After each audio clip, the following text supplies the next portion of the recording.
So that's one of my favorite sort of explanations of how important your crowd is in crowdfunding, because really they're going to validate what you do and they're going to sort of show everyone else how to follow. So really, as you said, valuing those first few followers as equals is really important when you're crowdfunding. You need to really be vocal with your thanks. Another thing that we see is that a lot of people think that crowdfunding is just about going out and asking for money, like it's just about that one ask. But really it should be a lot more than that. It should be more about a journey, because you're showing your pledgers something that they've never seen before. You know, they're seeing the inner workings of what you do and how you're doing it. So it's really exciting. So you want to make sure you take them along for that ride. And one woman who did that extremely well was a cabaret performer named Liz Kirkman. So she was crowdfunding to get over to the UK. And every day she put up Instagram photos of what she was thinking about wearing. And she actually not only crowdfunded to get there, but she crowdsourced the decision of what she should wear when she was performing up on stage. So she really made her crowd part of that decision. And she ended up wearing the red number on the left, right, whatever side that is. You also have to be really open to change, because you might have a really fully formed idea about what you want to do, and you may have never talked to anyone about it before. But as soon as you let it out in front of a crowd, they're going to give you feedback on what they think. And they might think something very different to what you think you need. And one example of this was a woman named Heather, who was crowdfunding to create a short documentary on the most tattooed woman in New Zealand. And she wanted to crowdfund to cover the costs of hiring a voiceover artist. But her crowd kept on telling her that her voiceover work in her pitch video was amazing, and that she really didn't need the money for that. But they pledged because they really liked what she was doing and it looked great. And so in the end, she actually did do the voiceover work herself and was able to double the length of her documentary because she could put it through more post-production. So being open to change is really important. You also have to make it personal, because people aren't just pledging to an idea or pledging to a project. People pledge to people, so they're pledging to you. So you need to make sure that you're in it and that you're showing yourself. And making it personal, it can be really hard because you're putting yourself out there as well, but it actually is more rewarding in the end. And one amazing example / really sad example of this was a campaign that we had last year called the Superpowered Baby Project by Sam and Rachel Callender. And they were crowdfunding to go around the country and take pictures of kids with genetic conditions, because they wanted to create a photographic book. And the reason they wanted to do that was because their daughter Evie had been born with a genetic condition, and she'd sadly passed away a few years before, but they wanted to change the conversation around disabilities into actually these kids have amazing abilities, they're just a little bit different. And their pitch video is actually the first pitch video that's ever made me cry. Just sitting there watching it sobbing.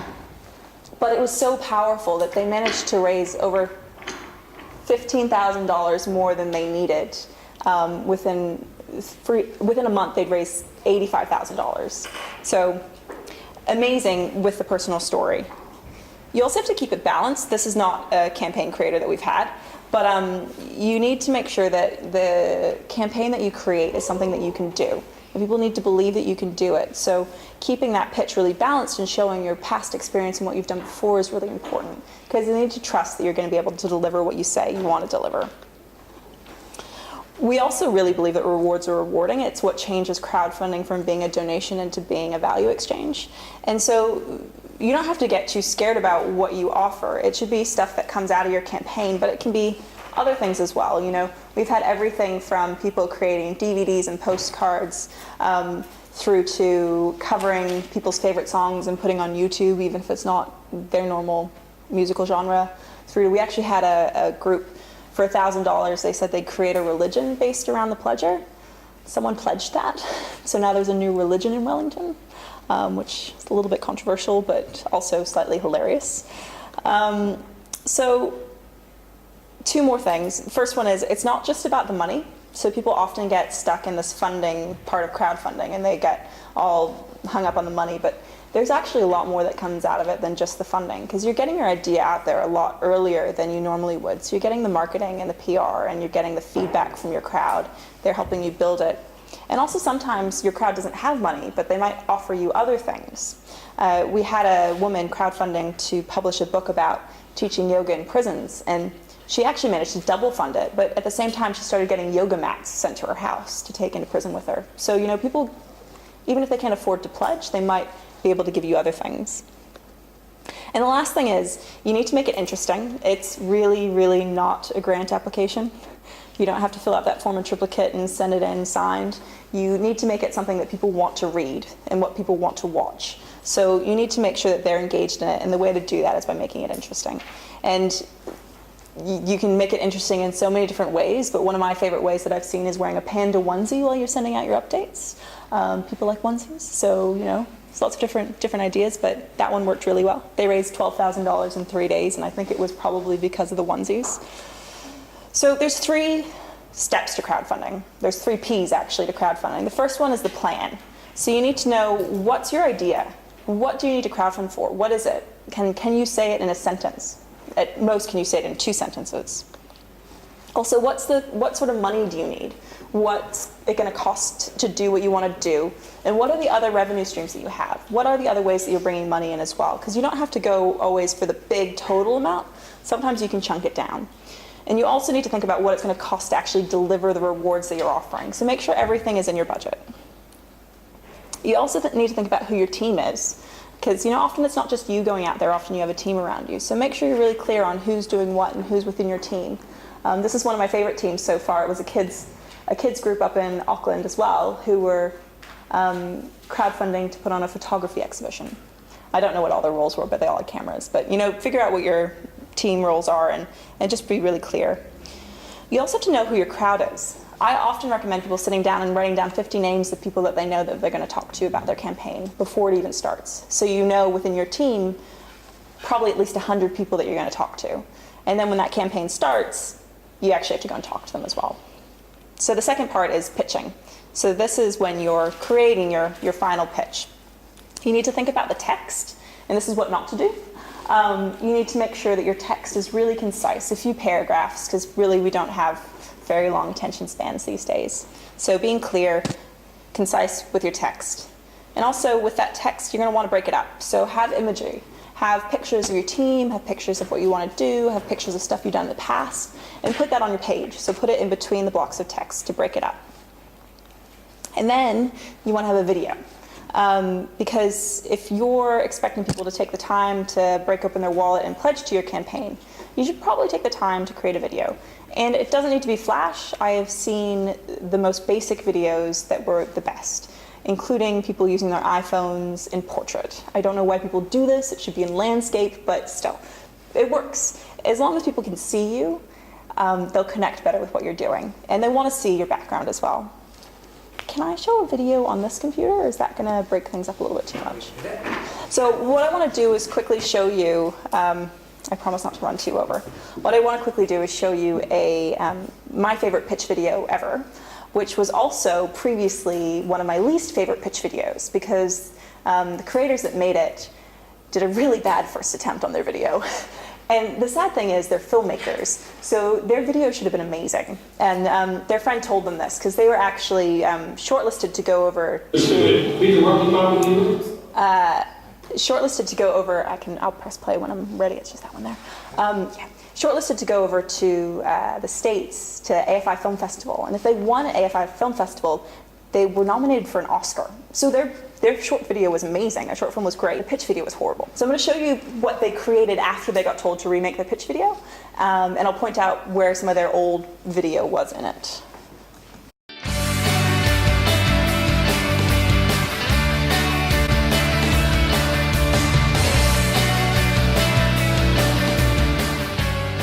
Hi, I'm Jordan, and this is the camera.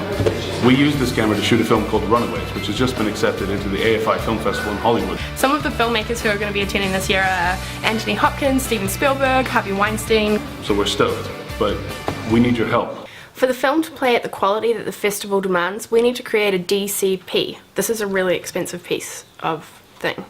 The version we have at the moment is on tape, and it's this big. And a DCP would make it this big. And you can see how useful that is, because when you blow that one up onto a cinema screen, it looks like poos. Please consider helping us out by making a donation At this link. Here are 9 good reasons to donate. 1. The AFI Film Festival is really prestigious. Number 2, if the film wins an award, it's automatically shortlisted for an Oscar nomination. 3. The film is homegrown. We shot it in Auckland, and the writer, director, producer, and all of the actors are from Auckland, which means that you're supporting your local filmmaking community. Number 4, we shot it on 35mm. You don't see that very often nowadays. Very difficult, very ambitious. Please help us? 5. It stars Donna Reese from Crush. Which is arguably the greatest New Zealand film of all time. 6. You can get some pretty awesome rewards, like a postcard from me from Hollywood Boulevard, or an invite to the cast and crew screening. Number 7, I can vouch for these people. The crew and the actors that worked on this film deserve to go places. 8. This thing makes beautiful pictures, and it'd be nice to show them in the intended format. 9. This is a big step for us towards getting to make real movies that can play in the cinema for you to enjoy. Here's the Pledge Me link again. Thank you so much to everyone for watching this video and for supporting us so far. So that, as you can see, when they were sitting on the couch and it looked a little bit shit, that was their original pitch video for the whole time. And it was just really amazing to see what happened once they put up the really professional video that they could create, because they're filmmakers. Within a day, they were fully funded. And it just showed that, you know, showing that background, showing what they've done before, showing who they were, and giving people 9 reasons to pledge worked really well for them. So this is them as well. They've done 2 campaigns through us now. The first one was the AFI one, and the second one was to go over to create a short film on the last one through Park Road Post on the old sort of processing style. So it was creating a film about running out of time on a method of filmmaking that was running out of time. And they had 3 days to crowdfund $10,000, and they did it. And one of the reasons they did it, I think, is because they had these amazing rewards that you would never think about offering. For example, for $10, Jordan said that he would jump into a freezing body of water shouting out your name to camera. He had 42 people pledge that. I thought he was going to get pneumonia. So did the cafe owner across the street, but he did it, and this is him jumping, and he sent out all of those videos. So the third P is promo. So once you've had the idea and you've created the pitch, you have to get it out there. You can't just leave it up there and think that the crowd and the cloud is going to come. Because while there are people there watching, they're only going to get on board once you've got a good crowd around you. So there's a few ways of promoting it. Social media, it's amazing. It's one of the great equalizers. And you can do it in really interesting ways. So this cartoonist, she offered to draw people images every night to promote her campaign. And one night I asked her to draw me a Pledge Me bubble and a pumpkin, which she did. But you know, just engaging people in different ways. As I said, it's a journey, not just an ask. You can also get into traditional media, and people think that's really hard, but actually, if you've got a good news story, they like telling it. You just can't make it a pitch about, you know, asking for money. You get them to tell the story and then try to slide in there that you're crowdfunding. And even if they don't say that you're crowdfunding, you still have something you can share through social media and through other means as well. And you also need to think about how you're going to update your crowd while you go, because the people that are most likely to share the message about your campaign are the people that have already pledged. So if you keep them updated and keep communicating with them, they might tell other people. And so Jen did this really well as well, in that she actually drew her updates. So she'd send them out through the platform and people will get updated and share it on. So there's 2 areas that we think are the future of crowdfunding. One of them is called matchfunding. So we think that actually crowdfunding could change the way that the government administers grants. So instead of, you know, them making the decisions all by themselves, what if they actually let the crowd help them? And so we've run 2 campaigns so far this year with match funding. One was with the Wellington City Council, and one was with New Zealand On Air and the Film Commission. And both of them were campaigns where they selected between 5 and 10 projects that fit into a theme that they wanted to fund, and then they made them go out and crowdfund. And if the projects made their goals, the promises was they'd double it. And so far we've had 100% success. Every campaign that has been offered match funding has made their goal, and often within 24 hours. And this is one group. This was the Loading Docks crew that made short films about the theme of home in New Zealand. And they all managed to make their goal, and within a month they'd raised over $30,000 for New Zealand film, which was then matched by the Film Commission. So I'm just going to quickly show you so this is what they created. I'm going to just show you the quick trailer for the final films, because it's really beautiful.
So the cool thing about those films is they were all created, match funded, and now they're freely available online. So anyone that wants to watch them can, and they're all stunning.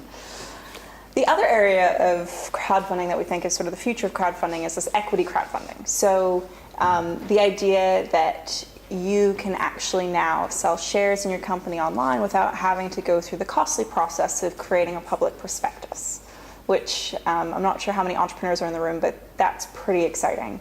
It totally democratizes the financial markets in New Zealand in a way that has never been seen before, and actually New Zealand is one of the first governments to proactively change their legislation to allow it. And so some examples of this happening overseas though. So it is happening overseas already in a few countries, in the UK specifically. There's a few really good examples of how it works well. One is Brewdog. I'm not sure if many of you are craft beer drinkers, but they're amazing. I like Brewdogs too. They ran 3 rounds of Equity for Punks. And so they decided to go out to their crowd of fans and customers and craft brew drinkers and raise funding through them. And in their last round, they raised over £1 million in 24 hours. All up, I think they've raised around £9 million total. But the exciting thing about it is not only are people buying shares in their company, they're actually getting loyalty cards, so they get discounts when they go and buy their beer. They're getting invites to the AGM, which literally is a piss up in a brewery. It's a festival, you get to bring a +1. There's music. I think they had like Keen or someone last time playing in their brew house. But so it's this exciting way of them getting their customers involved and getting the funding that they need to actually grow their company. And they've done it in a really interesting way as well, where they've actually gotten the funding from their crowd to show that they've got the support, and then gone out and got a bank loan off the top of that, and then gone out to their crowd to pay off their bank loan, and then got another bank loan. So they just keep on growing. Another example is Escape the City, which is a website that helps Londonites find jobs outside of London and escape the city, but still have good work that they want to do. And they were at a cross point where they could have gotten VC funding to grow their platform, or they could have gone and done crowdfunding. And they decided to go try this new thing called crowdfunding out. Within a week, they'd raised £500,000, and it was through their 18,000 users. So the people were so passionate about what they were creating and so passionate about helping them grow it that they funded it. And now they've done 2 rounds. So Escape the City is another good example of how equity crowdfunding can work. So the US is jumping on board now too. They've brought around some legislation changes themselves, and they're working through the final changes now. It's probably about time for them, because Kickstarter has had some pretty massive blow-ups recently. Especially, I'm not sure if any of you know Oculus Rift. They raised over $1 million to create this virtual reality headset, which really tugged on the heartstrings of a lot of gaming geeks worldwide. And people pledged to help them and bought t-shirts and all of that. But then Oculus Rift turned around the next year and sold to Facebook. And the people that pledged $50 for a t-shirt, if they'd been investing, would have had a $40,000 return. So people were a little bit angry about that. Admittedly, they did know what they were getting into when they pledged on the campaign, but it sort of was a bit of a sour success for a lot of those pledgers. So in New Zealand now as well, equity crowdfunding is legal. This is some of my team. And we recently were one of the first platforms to be licensed in New Zealand to offer this type of crowdfunding, which is really exciting. Now we just need to get the companies ready so they actually can launch with us. And just to give you an idea of the current state of funding in New Zealand, for small to medium-sized enterprises, $57 million is invested per year by venture capitalists. That's approximately matched by the angel scene as well. So there's about $100 million going in every year. $33 billion is being lent by the banks. So you can see the difference in between equity funding and debt funding in New Zealand. And we also know that a lot of companies aren't at the stage where they can actually get debt funding. So there's a whole raft of companies in New Zealand that aren't actually accessing either of those probably. So we're really interested in that. We're really interested in the gap as well. We know that up to 5 times the amount of money invested by angels is invested by family and friends. This is my family. That's my granddad who bought the tractor. But that process is really, really murky. It's not clean. It's not transparent. A lot of people do it wrong and get in trouble with their family or don't quite know what's happening. And so we think that equity crowdfunding can actually make that process a lot easier as well and a lot more transparent. So you're not just going to the people that you know will support you are actually able to go out a little bit more publicly, but still to your family and friends. And we personally know the pain of seeking investment. We, as I said, did our funding round earlier this year. And while that process was actually lightning fast, we closed it within 3 weeks of officially starting it. It was a 2-year process of trying to figure out how it actually worked and what it meant. So while it worked out well, we do know the pain of trying to figure out all of the things like what's your valuation and who's going to give me money and how do I talk them into it. And what I learned in that process was you don't find funding from people that you don't know. You actually have to build those relationships and make those connections. And the people that actually invested in our company were people that I already knew. And some of them I hadn't thought I should actually go out and ask them for money until one of my investors was like, he's got a lot of money. You should totally talk to him. So, you have to think about who you know as well. And so I think the last thing that I want to say, and I'm sorry, I'm way over time, is good education is really key to all crowdfunding, but I think it's especially key to equity crowdfunding, because the companies coming in not only need to understand what it means to get funding and how they're going to do that, but also what it means afterwards. So what happens post-funding. So yes, that was my presentation.